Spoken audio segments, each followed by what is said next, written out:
نحمده ونصلي على رسوله الكريم أما بعد فأعوذ بالله من الشيطان الرجيم بسم الله الرحمن الرحيم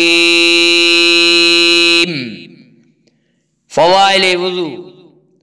وضو کی فضیلت پر دو حدیثیں ملاحظہ فرمائیے۔ نمبر 1، حضرت ابو ہریرہ رضی اللہ تعالیٰ عنہ سے مروی ہے کہ نبی کریم صلی اللہ علیہ وسلم نے فرمایا، مومن بندہ جب وضو میں اپنا چہرہ دھوتا ہے تو اس کے وہ تمام گناہ جھڑ جاتے ہیں جو آنکھوں سے کیے ہوتے ہیں، اور جب ہاتھ دھوتا ہے تو وہ تمام گناہ جھڑ جاتے ہیں جو ہاتھ سے کیے ہوں، اور جب پاؤں دھوتا ہے تو پانی کے ساتھ وہ تمام گناہ خارج ہو جاتے ہیں جو پاؤں سے چل کر کیے ہوتے ہیں،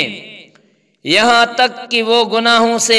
بالکل پاک و صاف ہو جاتا ہے۔ نمبر 2، حضرت ابو ہریرہ رضی اللہ تعالیٰ عنہ سے مروی ہے کہ نبی کریم صلی اللہ علیہ وسلم نے فرمایا، قیامت کے دن میری امت کو غر محجلون کہہ کر پکارا جائے گا، کیونکہ وضو کی وجہ سے ان کا چہرہ، دونوں ہاتھ اور دونوں پاؤں سفید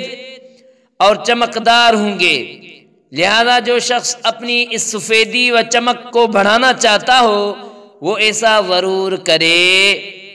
وآخر دعوانا الحمد للہ رب العالمین۔